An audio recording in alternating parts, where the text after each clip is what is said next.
Hello student, मैं Kanhaiya ji Pandey KJ knowledge hub के YouTube channel में आपका स्वागत करता हूं। तो आइए आज स्टूडेंट बिहार बोर्ड के क्लास 10 के पाठ 3 धातु एवं अधातु के अति लघुत्तरीय प्रश्न के भाग 1 में आज हम लोग कुछ प्रश्नों के उत्तर किस प्रकार दिए जाए उसके बारे में जानकारी प्राप्त करते हैं। तो हमारा पहला सवाल है स्टूडेंट, 2 धातु एवं 2 अधातुओं के नाम लिखे। तो 2 धातुओं के नाम हो जाएगा लोहा और तांबा। ये दोनों धातुएं हैं। तांबा का संकेत Cu होता है, लोहा का संकेत Fe होता है। लोहा का परमाणु संख्या 26 और कॉपर का 29 होता है। 2 अधातुओं के नाम बताएं। तो 2 अधातु में हो जाएगा सल्फर, नाइट्रोजन, क्लोरीन। ये सारे के सारे अधातु हैं।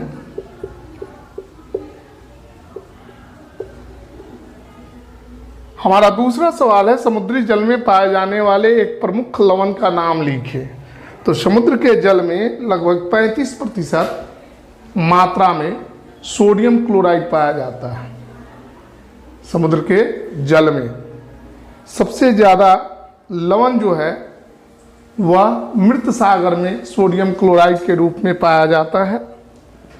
1000 मिलीलीटर में लगभग 35 मिलीग्राम जो है वह सोडियम क्लोराइड पाया जाता है। तो हमारा उत्तर होगा NaCl या सोडियम क्लोराइड।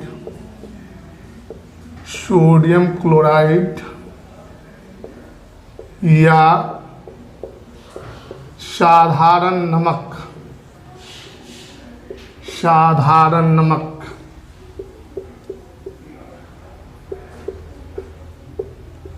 हमारा तीसरा प्रश्न है स्टूडेंट, किसी अधातु का नाम लिखिए जो साधारण ताप पर द्रव अवस्था में रहती है। तो आप जानते हैं कि हमारे प्रकृति में एक धातु और एक अधातु प्राकृतिक ढंग से द्रव अवस्था में पाई जाती है।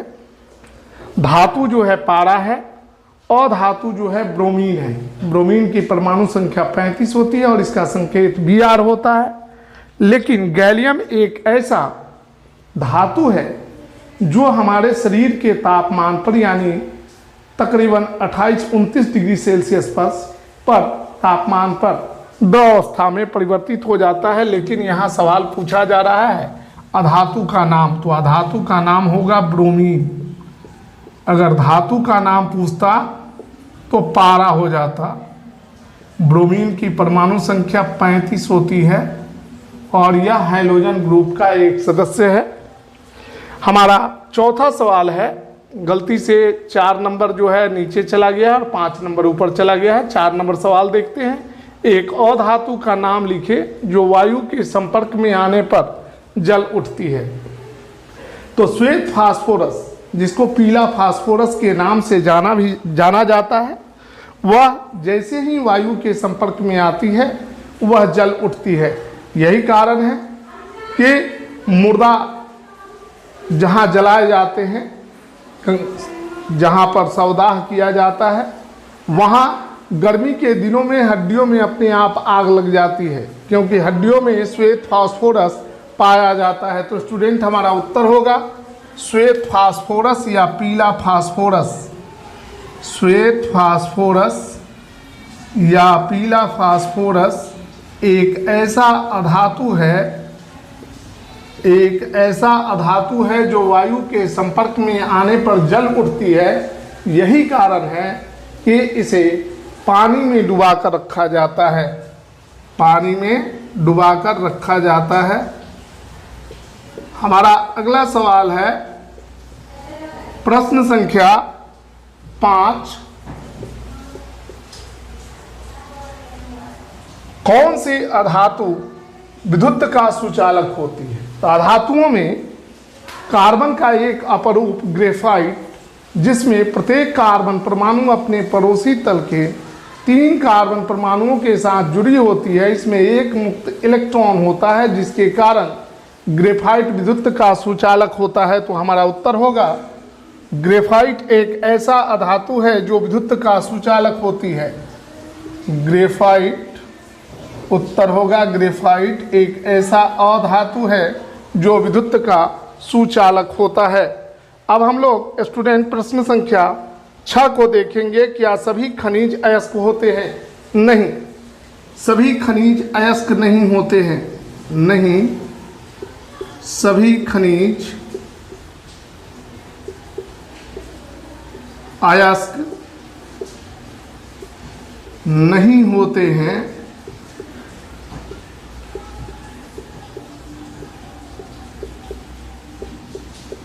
परंतु सभी अयस्क खनिज होते हैं। ठीक है। हमारा 7वां सवाल है, वुल्फ्राम किस अयस्क में विद्यमान रहता है?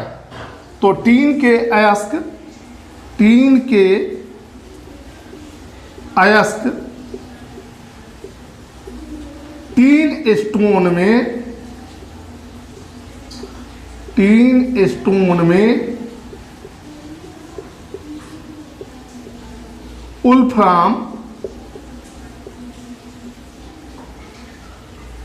विद्यमान होता है।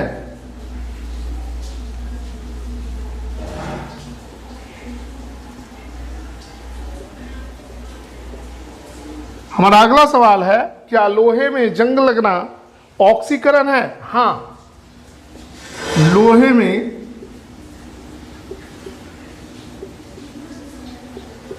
जंग लगना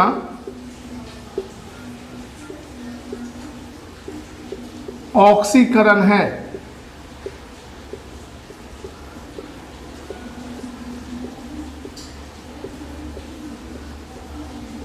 क्या होता है कि लोहा वायुमंडल में उपस्थित नमी और ऑक्सीजन के साथ अभिक्रिया करके जंग का निर्माण करती है। चूंकि लोहे के साथ ऑक्सीजन जुड़ता है और लोहे के ऊपर एक पीली परत बैठ जाती है जिसको रस्ट यानी जंग कहते हैं। तो जंग लगना एक ऑक्सीकरण एवं मंद दहन का उदाहरण है। तो स्टूडेंट, अब हम लोग प्रश्न संख्या 9 को देखेंगे। आप पहले वीडियो को पॉज करें और इसका स्क्रीनशॉट लें। स्टूडेंट, प्रश्न संख्या 9 है, मिश्र धातुएं क्या है? तो 2 या 2 से अधिक धातुओं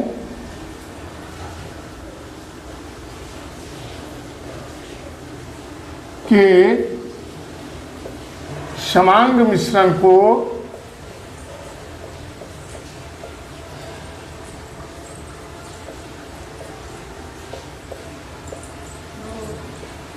मिश्र धातु कहते हैं।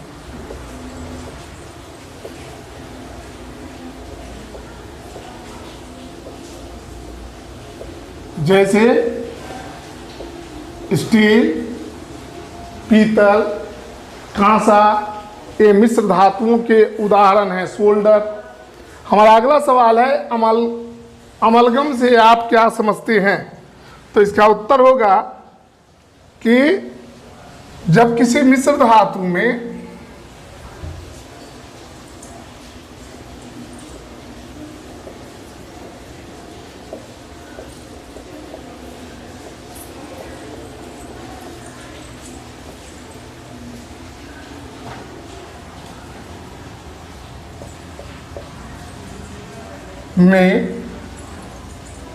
अगर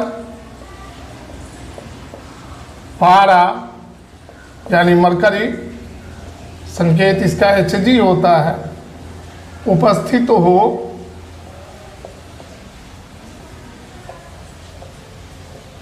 तो उसे अमलगम कहा जाता है।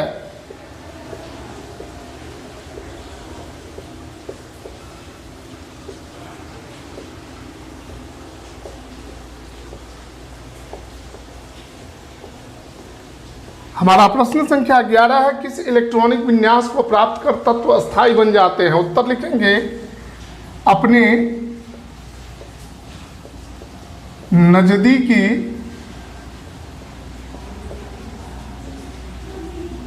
अक्रिय गैस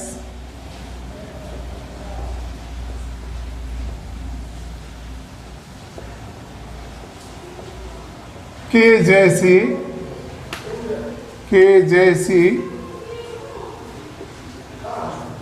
जैसा इलेक्ट्रॉनिक विन्यास प्राप्त करके, अर्थात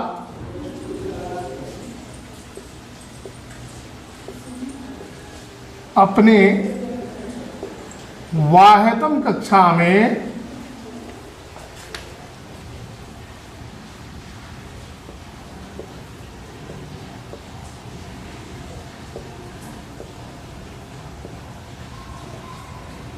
आठ इलेक्ट्रॉन प्राप्त करके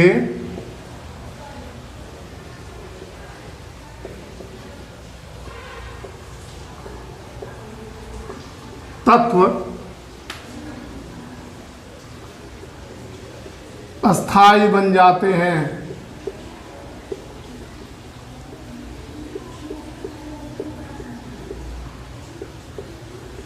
अब सवाल उठता है कि ये कैसे प्राप्त करते हैं? तो कुछ तत्व जो है इलेक्ट्रॉन का त्याग करते हैं, अपने आउटर इलेक्ट्रॉन का, अपने बाह्यतम कक्षा के इलेक्ट्रॉन का त्याग करते हैं, जिसके कारण इलेक्ट्रॉन के त्याग के फलस्वरूप उनके बाह्यतम कक्षा में 8 इलेक्ट्रॉन पूरे हो जाते हैं। कुछ तत्वों के परमाणु इलेक्ट्रॉन ग्रहण करके अपने बाह्यतम कक्षा में 8 इलेक्ट्रॉन पूरा करते हैं, जबकि कुछ ऐसे तत्व हैं जिनमें अधिकतर अधातु अपने आउटर मोस्ट ऑर्बिट के इलेक्ट्रॉन की साझेदारी करके अपने बाह्यतम कक्षा में 8 इलेक्ट्रॉन पूरा करते हैं। हीलियम इसका अपवाद है, जिसके बाहरी कक्षा में 2 इलेक्ट्रॉन होता है और वह एक अक्रिय गैस है। हमारा अगला सवाल है, सोडियम परमाणु जल के साथ तीव्रता के साथ अभिक्रिया करता है परंतु सोडियम आयन नहीं, क्यों? क्योंकि सोडियम आयन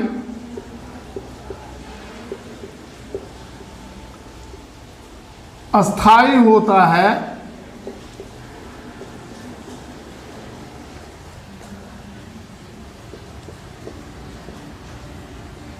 जबकि सोडियम परमाणु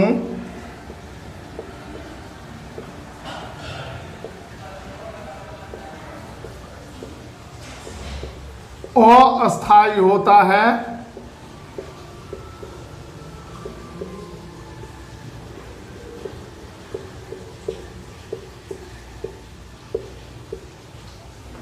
इसके वाह्यतम कक्षा में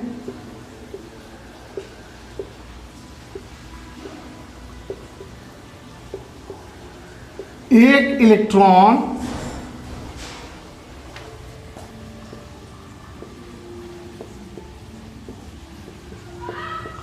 होता है, जिसके कारण सोडियम परमाणु जल के साथ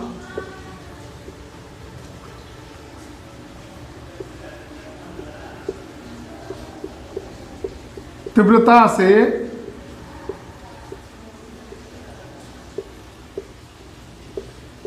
अभिक्रिया करते हैं।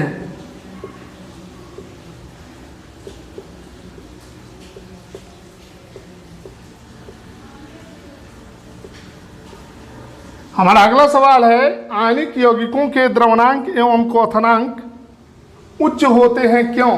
क्योंकि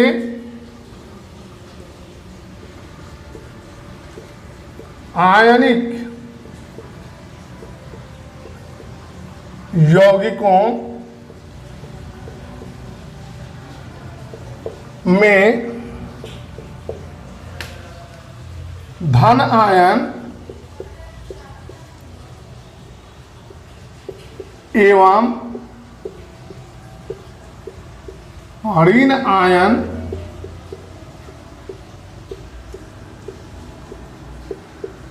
के बीच प्रबल वैद्युत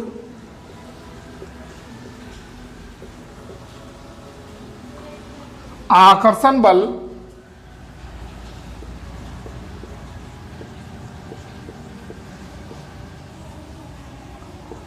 होता है, जिसके कारण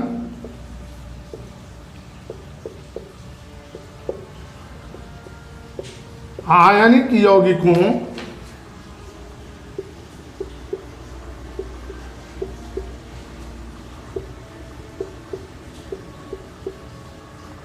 का द्रवणांक एवं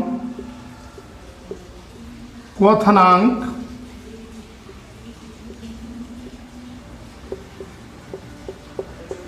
उच्च होता है।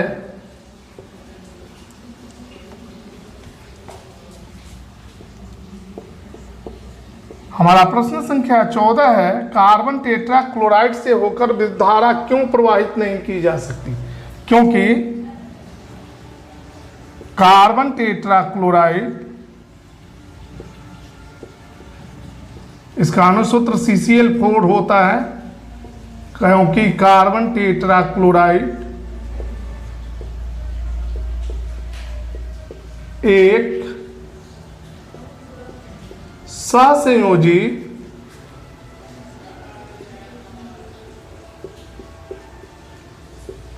यौगिक है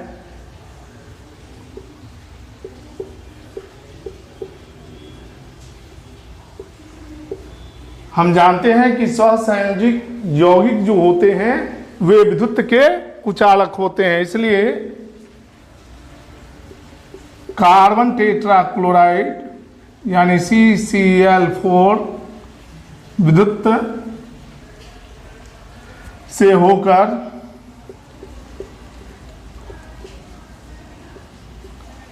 विद्युत धारा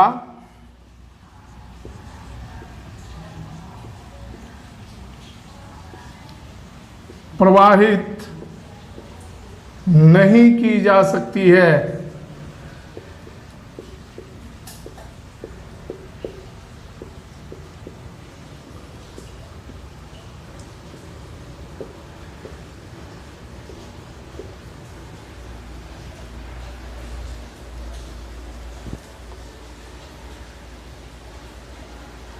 तो स्टूडेंट, रसायन शास्त्र के पाठ 3 धातु और अधातु के अति लघुतरीय प्रश्न के भाग 1 में हम लोगों ने 14 प्रश्नों को बारी बारी से देखा।